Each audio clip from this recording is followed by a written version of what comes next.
Bismillahirrahmanirrahim. Assalamualaikum warahmatullahi wabarakatuh. Perkenalkan, nama saya Muhammad Rizky Pratama dengan NIM 222521286 kelas B. Pada kesempatan kali ini, saya akan membawakan PPT dengan judul Aksi obat pada reseptor terhubung dengan protein G pada reseptor adrenergik dan reseptor angiotensin. Dengan pokok pembahasan yang kedua yaitu aksi obat pada reseptor growth factor dan sitokin.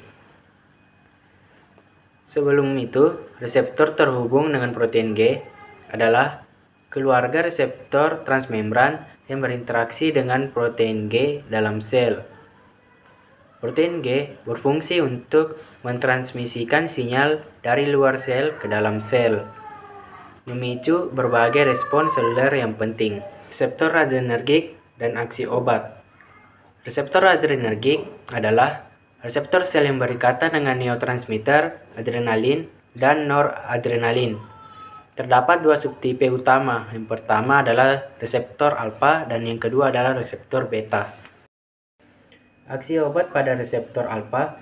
Obat agonis alfa seperti phenylephrine meningkatkan kontraksi pembuluh darah dan tekanan darah. Aksi obat pada beta. Obat agonis beta seperti isoproterenol meningkatkan denyut jantung, kontraktilitas jantung, dan vasodilatasi. Antagonis beta seperti propranolol memiliki efek berlawanan. Selektivitas obat. Beberapa obat memiliki selektivitas yang tinggi terhadap subtipe reseptor tertentu, seperti atenolol selektif untuk beta-1 dan metoprolol selektif untuk beta-1 juga. Reseptor angiotensin dan aksi obat. Sistem renin-angiotensin. Reseptor angiotensin terlibat dalam pengaturan tekanan darah melalui sistem renin-angiotensin. Aktivasi reseptor akan menyebabkan vasokonstriksi, retensi natrium dan air, serta peningkatan tekanan darah. Yang kedua, penghambat reseptor angiotensin. Obat-obat antagonis seperti reseptor angiotensin ARB dan inhibitor enzim pengubah angiotensin atau disingkat dengan ACE dapat menghambat aktivitas reseptor ini, sehingga menurunkan tekanan darah dan memberikan efek kardioprotektif. Aplikasi klinis. Obat-obat ini digunakan untuk mengobati hipertensi, gagal jantung, dan penyakit ginjal. Mereka juga dapat mencegah komplikasi kardiovaskular pada pasien dengan diabetes mellitus. Mekanisme aksi obat pada reseptor adrenergik dan angiotensin. Yang pertama, interaksi obat kepada reseptor. Obat berikatan dengan reseptor adrenergik atau angiotensin mengaktifkan sinyal intraseluler. Yang kedua itu aktivasi protein G. Ikatan obat reseptor menyebabkan aktivasi pada protein G yang terkait. Efek fisiologisnya, aktivasi protein G memicu respon seluler yang menimbulkan efek fisiologis.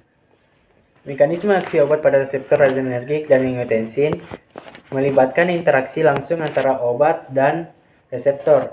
Ikatan ini memicu protein G terkait yang selanjutnya menginisiasi kaskade sinyal intraseluler.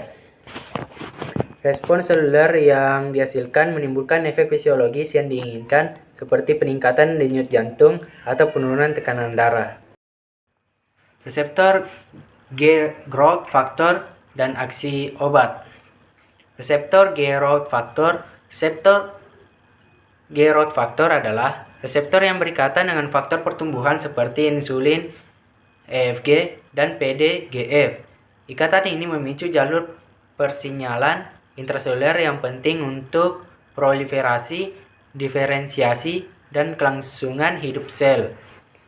Pengembangan obat. Pemahaman tentang reseptor growth factor membantu pengembangan obat-obatan yang dapat memodalisasi sinyal growth factor seperti agen anti kanker yang menghambat reseptor EGF atau insulin. Mekanisme aksi. Obat-obatan dapat bekerja pada reseptor growth factor dengan cara berikatan langsung pada reseptor, menghambat persinyalan intraseluler, atau menginduksi degradasi reseptor.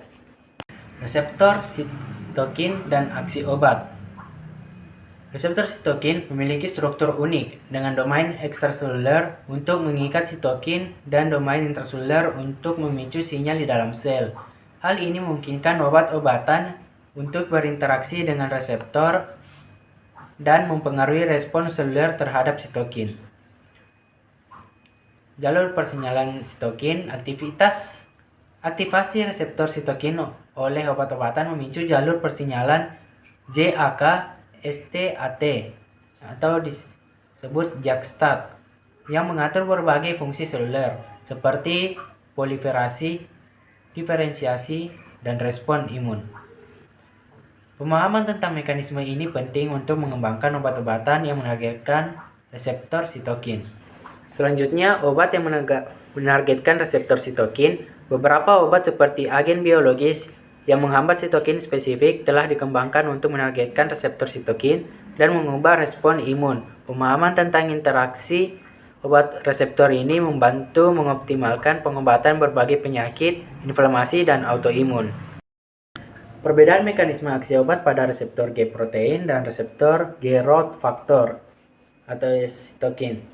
Reseptor terhubung dengan protein G dan reseptor growth factor atau sitokin memiliki mekanisme aksi obat yang berbeda. Reseptor G protein umumnya terlibat dalam aktivasi atau inhibisi jalur sinyal intraseluler, sementara reseptor growth factor atau sitokin lebih fokus pada aktivasi kasades transduksi sinyal yang mengatur proliferasi, diferensiasi, dan kelangsungan hidup sel.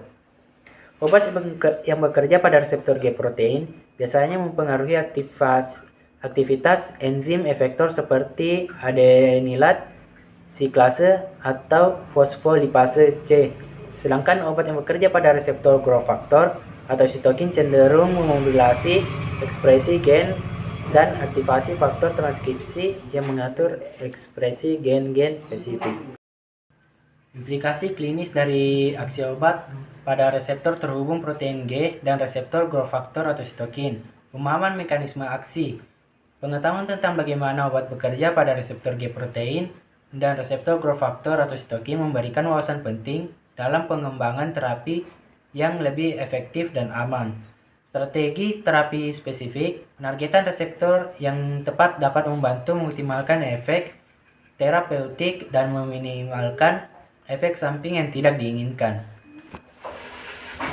Biomarker kunci. Pemahaman mekanisme interaksi obat reseptor dapat mengidentifikasi biomarker yang dapat digunakan untuk memprediksi respon pasien dan memantau efektivitas terapi. Peran reseptor dalam pengembangan obat baru. Reseptor memegang peran penting dalam pengembangan obat baru. Dengan memahami struktur dan fungsi reseptor, para ilmuwan dapat merancang obat-obatan yang dapat berinteraksi dengan reseptor spesifik, mempengaruhi jalur sinyal seluler, dan menghasilkan efek terapeutik yang diinginkan. Selain itu, penelitian pada reseptor juga dapat mengidentifikasi target baru untuk pengembangan obat, serta membantu dalam optimasi struktur dan sifat obat untuk meningkatkan efektivitas dan keamanan. Kesimpulan dan perspektif masa depan. Dalam presentasi ini, kita telah membahas peran penting reseptor terhubung protein G dan dampaknya terhadap obat baru, memahami mekanisme aksi obat pada berbagai jenis reseptor, dan membuka peluang baru dalam dunia farmasi. Sekian pemaparan materi dari saya. Wabillahi taufiq wal hidayah. Assalamualaikum warahmatullahi wabarakatuh.